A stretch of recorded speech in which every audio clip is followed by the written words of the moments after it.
ये देश हमारा है, ये देश हमारा है। बिस्मिल्लाहिर्रहमानिर्रहीम।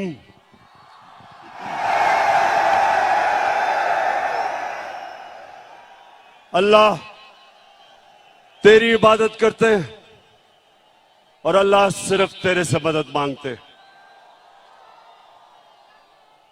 जेलम, मैं आज आपके जज्बा और जुनून देख के आपका दिल से शुक्रिया अदा करता हूं।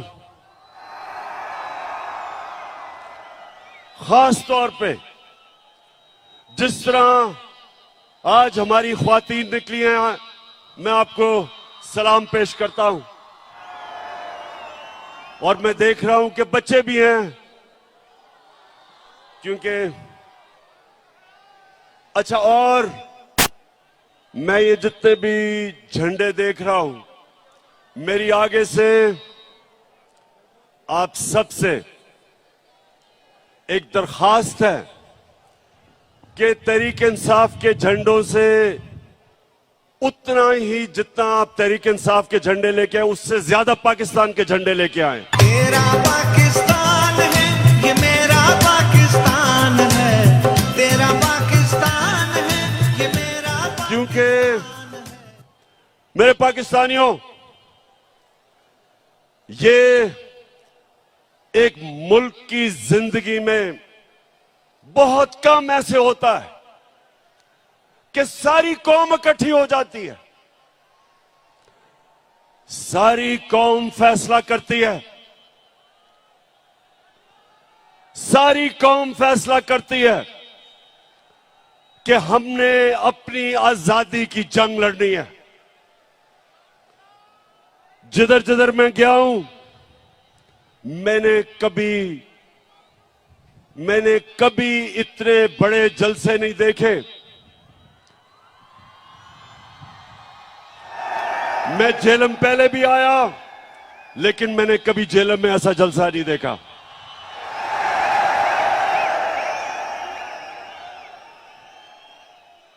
और जेलम उसकी वजह कि अल्लाह ने हमारे पे खास करम किया है। नौजवानों, गौर से सुनो, कुरान में अल्लाह कहता है कि एक प्लान इंसान बनाता है और दूसरा अल्लाह बनाता है। जो प्लान बनाया गया था, साजिश बाहर से हुई।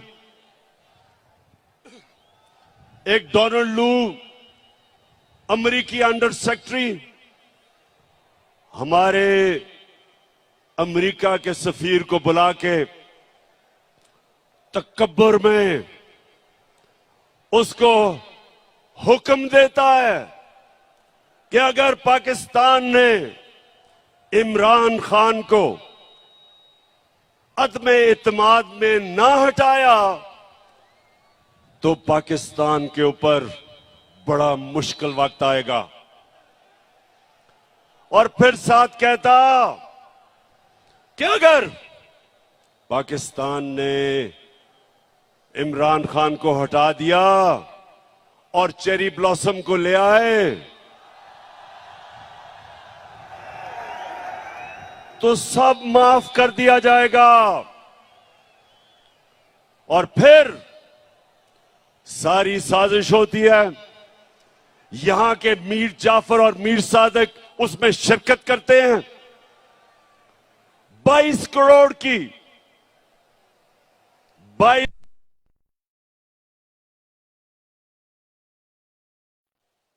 उसको साजिश के तहत निकाला जाता है। और फिर जो असल इस मुल्क की तौहीन की जाती है कि मुल्क को जो 30 साल से इस मुल्क के बड़े किया जाता है, और इसमें अल्लाह एक करम करता है हमारे पे कि हमारी कौम की गैरत जगा देता है। हमें बेदार कर देता है। उस कौम की जो कौम ला इलाहा इल्लल्लाह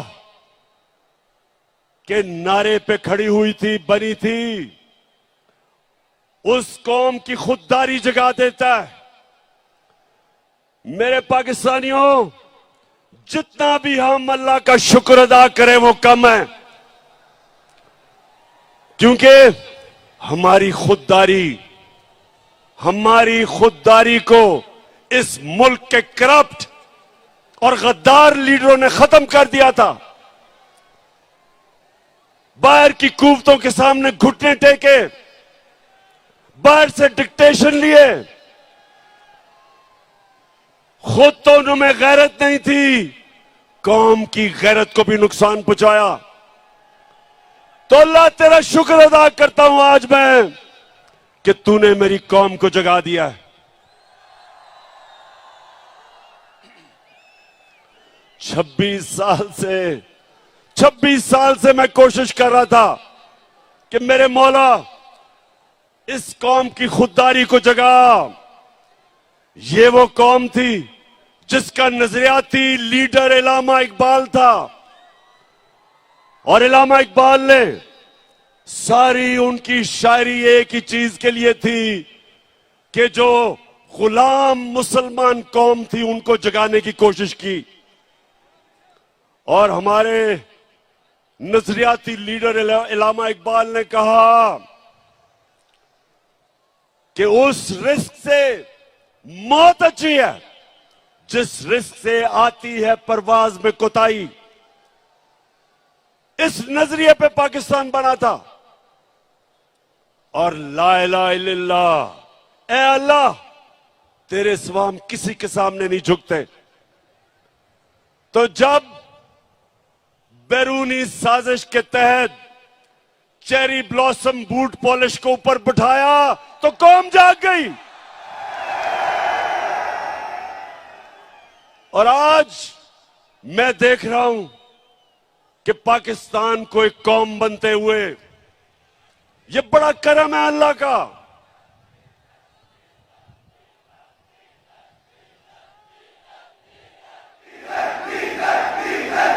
अच्छा, मैं जरा भी पहले बाकी बातों से पहले जरा डीजल पे आ जाऊं।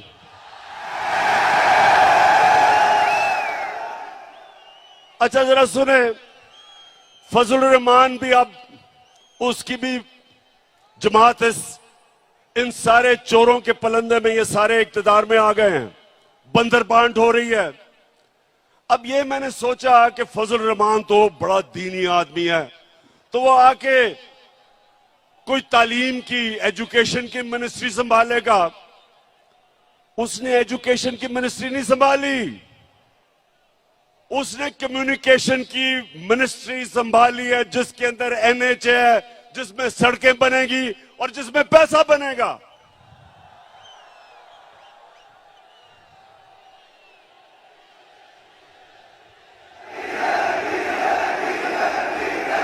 अच्छा, और पाकिस्तान,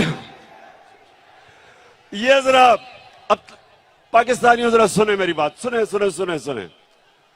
अब ये सारे, ये जो चोरों की कैबिनेट बनी है 60% जमानत पे हैं। किसी ने 18 कत्ल किए हुए हैं। शरीफ खानदान ने 40 अरब रुपए की चोरी का हिसाब देना है नैब में और एफआईए में। वो जरदारी उधर अरबों रुपए का उसने जवाब देना है, जो फेक अकाउंट्स में पैसे, एआन अली के भी उसी अकाउंट से पैसे जा रहे थे जिसमें बिलावल। अब जो मफरूर है, सुने नौजवानों, जो मफरूर है, जो सजा याफ्ता है, जो झूठ बोल के भागा है, जो अरबों रुपए की प्रॉपर्टीज में लंदन में रह रहा है, उसने सारी कैबिनेट को लंदन बुला लिया है। तो पाकिस्तानियों ये याद रखें कि ये सारे कैबिनेट लंदन जा रहे हैं आपके पैसे पे। ये अपने पैसे नहीं खर्च करेंगे, ये आपके पैसे पे जा रहे हैं और वहां जाके मफरूर साहब को मिलेंगे, सजा याफ्ता, कॉन्विक्ट, झूठा, बुजदिल। हमेशा जब भी कोई मसला मुल्क से बाहर भाग जाता है, उससे जाके इंस्ट्रक्शंस लेंगे। ये है इस मुल्क की तौहीन, और इसलिए कौम खड़ी हो गई है, इसलिए सारे पाकिस्तानी खड़े हो गए हैं। सारे पाकिस्तानियों ने फैसला कर लिया है, सब पाकिस्तानियों ने फैसला किया है कि इंपोर्टेड हुकूमत नामंजूर। मैं इंशाल्लाह 20 के बाद आपको इस्लामाबाद दावत दूंगा। पहले मैंने सोचा था कि इंशाल्लाह 20 लाख लोग इस्लामाबाद में पहुंचेंगे, लेकिन जो मैं अब लोगों में फिर रहा हूं, अब वो नंबर चला गया 25 लाख पे इंशाल्लाह।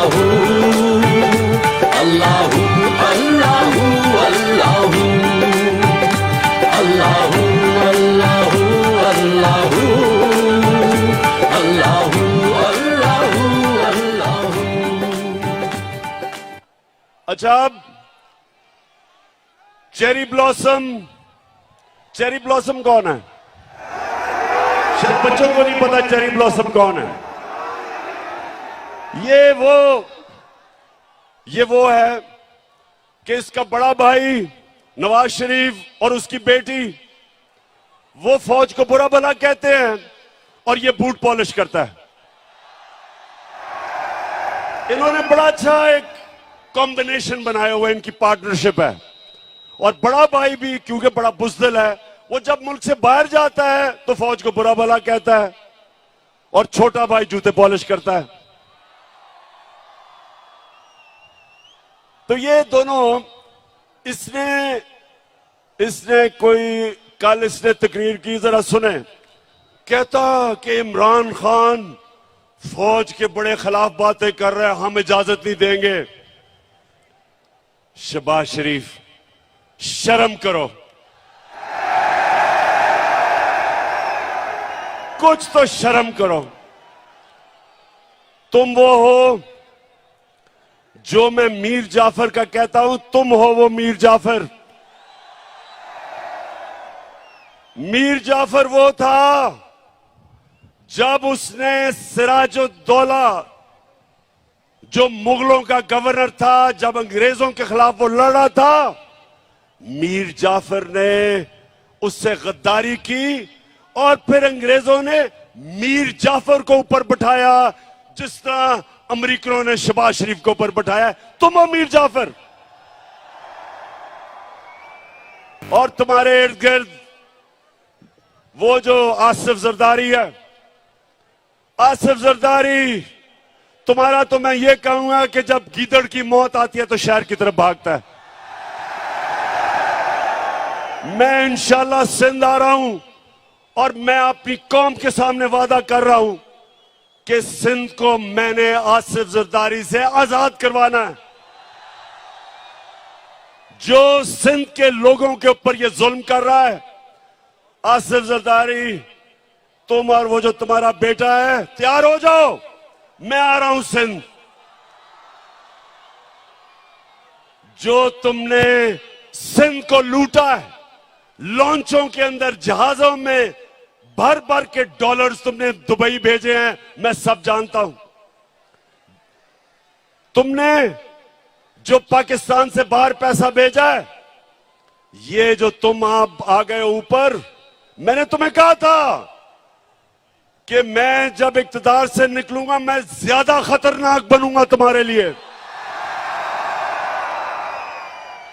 उधर तो मैं बंद था, ऑफिस में सारा दिन काम, वजन भी मेरा बढ़ गया, तो मैं तो इंतजार कर रहा था कि मैं अपनी आवाम के बीच में आऊं। और मैं अल्लाह का शुक्र अदा करता हूं कि जिस तरह मेरी आवाम मेरे साथ खड़ी हुई है, अल्लाह तेरा लाख लाख शुक्र है।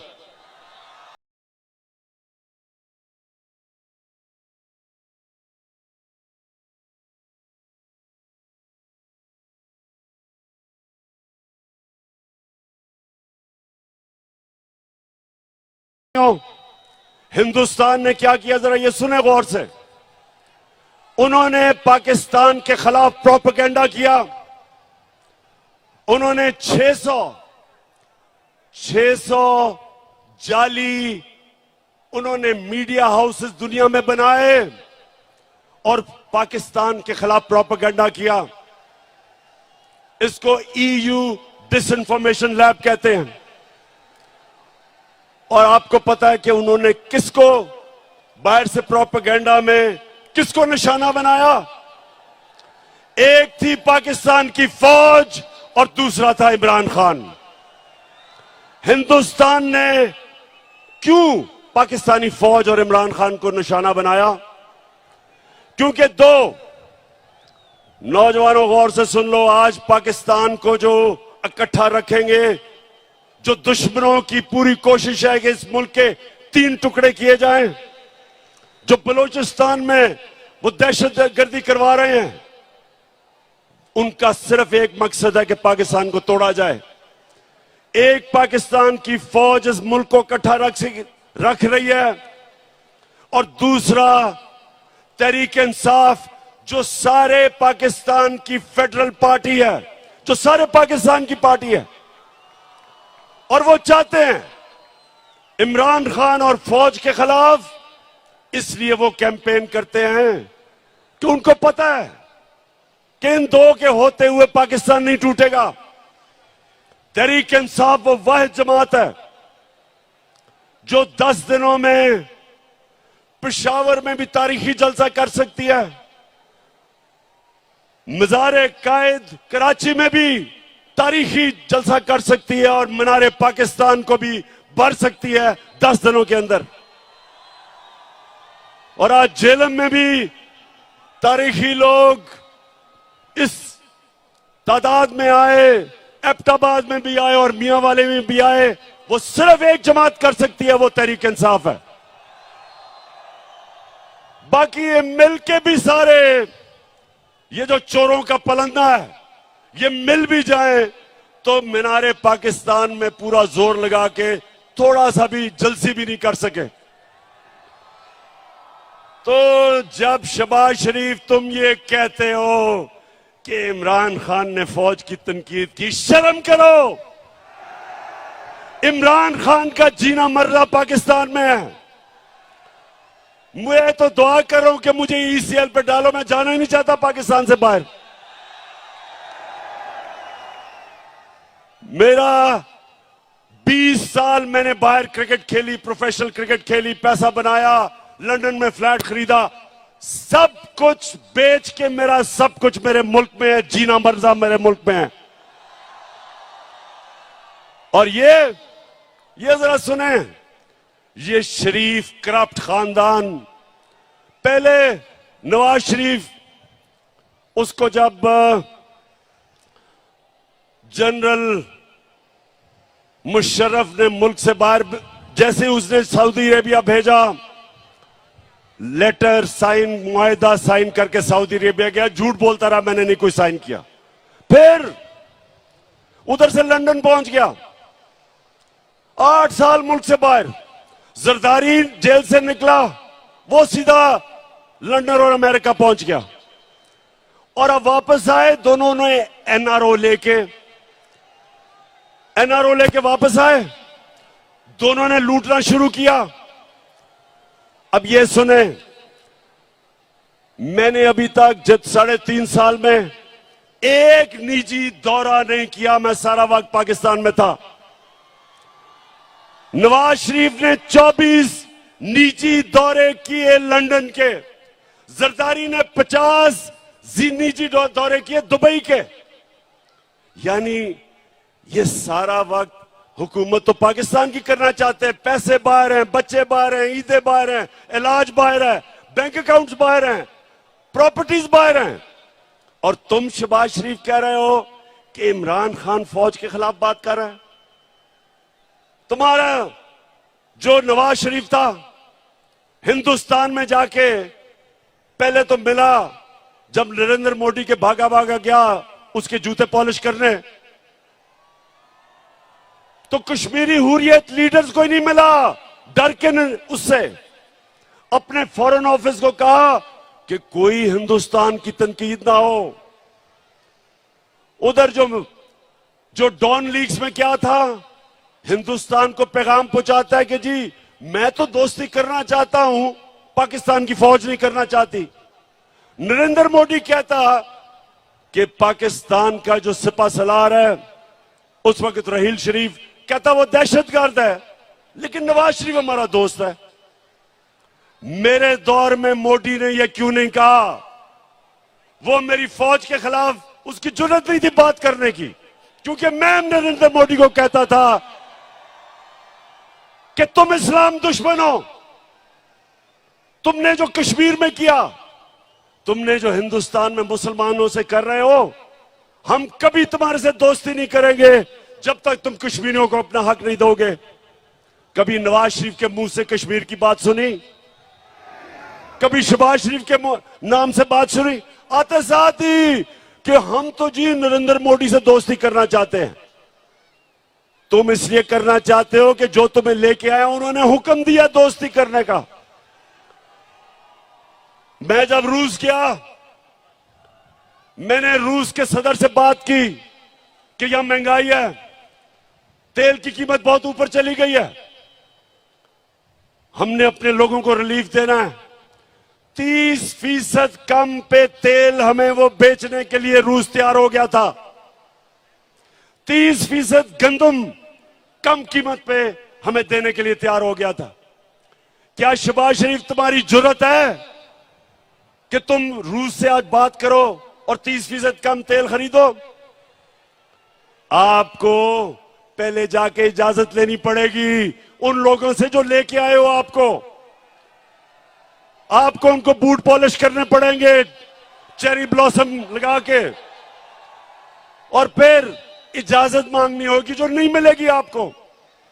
हिंदुस्तान अमेरिका का स्ट्रेटेजिक एलाई है, वो रूस से सस्ता तेल खरीद रहे हैं, वो रूस से हथियार खरीद रहे हैं। तो अमेरिकन हिंदुस्तान को कुछ नहीं कहते, क्योंकि उनकी फॉरेन पॉलिसी आजाद थी, अपने लोगों के लिए थी। हमारा ये मसला है मेरे गैरतमंद पाकिस्तानियों, हमारा मसला ये रहा है कि हुक्मरान वो रहे जिन्होंने मुल्क से बाहर पैसा लेके गए, पैसे के गुलाम, कभी अपनी अवाम के लिए खड़े नहीं हुए। एक जुल्फिकार अली भुट्टो खड़ा हुआ था, उसके खिलाफ भी साजिश हुई थी, मुदाखलत हुई थी और उसको फांसी चढ़ाई गई थी। और उसके खिलाफ कौन लोग निकले थे? यही वो जो कि नवाज शरीफ की तब पहली पार्टी थी, फजल रहमान की जो पार्टी थी, ये लोग निकले थे। ये उस साजिश का हिस्सा थे जिसमें जुल्फिकार अली भुट्टो को गिराया गया और फांसी दी गई। और इंशाअल्लाह मेरे पाकिस्तानियों, एक नया मुल्क उठ रहा है, हमारा एक खुददार कौम खड़ी हो रही है। मैं ये अपनी ख्वातीन को देख रहा हूं, बच्चों को देख रहा हूं, सब निकल रहे हैं एक नए पाकिस्तान के लिए। मैं जो 20 तारीख के बाद जब मैं आपको दावत दूंगा, मैं चाहता हूं उसमें शिरकत करें हमारे बड़े बुजुर्ग, हमारे खास तौर पे दिलेर नौजवान और हमारी ख्वातीन और बच्चे भी। हकीकत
पाकिस्तानियों, मैं अब अपनी आखिरी बातें करने लगा हूं, जरा गौर से सुनना है आपने। देखें, मेरे 3.5 साल जो हुकूमत में थे, मैं आपको बताऊं मुझे सबसे ज्यादा शर्म कब आई? जब मुझे बाहर जाके दोस्त मुल्कों से पैसे मांगने पड़े, जब कर्जा मांगना पड़ा, मुझे शर्म आई। क्योंकि मैंने आज तक अपने वालिद से भी कभी पैसे नहीं मांगे थे। मैंने जब पैसे मांगे थे शौकत खानम के लिए अपने पाकिस्तानियों से, कभी मैंने गैरों से पैसे नहीं मांगे। शौकत खानम के लिए, नमल यूनिवर्सिटी के लिए, अभी जो जेलम में मैंने अल कादर यूनिवर्सिटी बनाई है, इनके लिए सिर्फ पाकिस्तानियों से पैसे मांगे थे। लेकिन जब, क्योंकि इन्होंने दिवालिया निकाला हुआ था मुल्क का, सबसे बड़ा हमारा बैरूनी खसारा था, मुझे बाहर जाके पैसे मांगने पड़े, क्योंकि हमारे पास पैसा ही नहीं था अपने कर्जों की किस्तें अदा करने पे। तो मैं आपको यकीन दिलाता हूं कि इससे शर्मनाक बात नहीं है जब एक मुल्क का सरबराह किसी और मुल्क के सामने जाके कर्जे मांगता है, पैसे मांगता है। आप सब जानते हैं कि अगर आप अपने मां बाप से भी पैसे मांगते हैं, एक बच्चा नहीं मांगता दूसरा मांगता है, तो मां बाप भी उस बच्चे की ज्यादा इज्जत करते हैं जो पैसे नहीं मांगता, जो खुददार होता है। मां बाप भी तो सोचे कि गैरों के सामने हाथ फैलाना। तो ये जब चेरी ब्लॉसम ने कहा कि जी हम तो बेकारी हैं और गुलाम हैं, और एक और इनके रंगबाज सियालकोट से कहता कि जी हम तो लाइफ सपोर्ट मशीन पे हैं। मेरा सवाल है, किसने हमें मकरूज किया? 30 साल से ये दो खानदान इस मुल्क पर हुकूमत कर रहे हैं। 30 साल से, 30 साल में ये अरबोपति बन गए, इनके बार प्रॉपर्टीज, फ्लैट्स, जायदादें, ऑफशोर अकाउंट्स, और मुल्क को मकरूज कर दिया। मैं तो सिर्फ 3.5 साल हुकूमत की है। तो सवाल मैं ये पूछता हूं कि जब कहते हो कि बेकारी हैं तो हमें तो गुलामी करनी पड़ती है, हमें बेकारी बनाया किसने? किसने इस मुल्क से पैसा चोरी करके बाहर लेके गए? वो लोग जो हमारे मेहनतकश पाकिस्तानी 14-14, 18-18 घंटे काम करके इस मुल्क में पैसा भेजते हैं, रेमिटेंसेस भेजते हैं, वो मेहनतकश के खून पसीने पे आज हमारा मुल्क चल रहा है। और ये डाकू यहां से मनी लॉन्ड्रिंग, पैसा चोरी करके मुल्क पैसा बाहर भेजते हैं। तो बेकारी बनाया किसने? आपने। और कौन इससे मुल्क को निकालेगा? मैं आपको आज ये कह रहा हूं कि जिस तरह हम एक कौम बनते जा रहे हैं, एक कौम के लिए कोई चीज नामुमकिन नहीं होती। जब कौम इकट्ठी हो जाती है वो सब कुछ कर सकती है। जब जलजला आया, जब फ्लड आया पाकिस्तान में 2010 में, अरबों अरबों डॉलर्स का नुकसान था। सारी कौम इकट्ठी हुई, बैरून मुल्क पाकिस्तानी सब मिलके, सब ने उसका मुकाबला किया और हमने अपने आप को खड़ा कर लिया अपने पैर पे। इसी तरह जिस तरह अब हम कौम बन रहे हैं, मुझे कोई शक नहीं कि पाकिस्तानी जिस तरह जब उनको यह पता चल गया कि उनका टैक्स उनके ऊपर खर्च होगा, ये कैबिनेट जा रही है एक मफरूर से मिलने आपके खर्चे के ऊपर। मैंने कभी अपनी कौम का पैसा फजूल खर्च ना अपने ऊपर करने दिया, ना इस तरह खर्च करने दिया। और जब कौम को यकीन हो जाएगा हम कौम बन जाएंगे, हम टैक्स भी इकट्ठे करेंगे, हम अपने कर्जे भी दे देंगे, हमारे पास इतना पैसा होगा कि हम अपने बच्चों की तालीम, स्कूलों पे, यूनिवर्सिटीज पे हम इस मुल्क को खड़ा करेंगे। और वो तब होगा जिस तरह अब हम कौम बन रहे हैं। और मैं इसलिए आज जेलम आया था, अल्लाह का शुक्र अदा करना कि मेरे अल्लाह आपने मेरी कौम को जगा दिया, बेदार कर दिया, शऊर पैदा कर दिया, खुददार बना दिया, कौम की गैरत को जगा दिया। और इंशाअल्लाह 20 के बाद जब मैं आपको कॉल दूंगा, एक हमारी डिमांड होगी, इलेक्शंस करवाओ और इंपोर्टेड हुकूमत नामंजूर। पाकिस्तान अल्लाह अल्लाह अल्लाह अल्लाह अल्लाह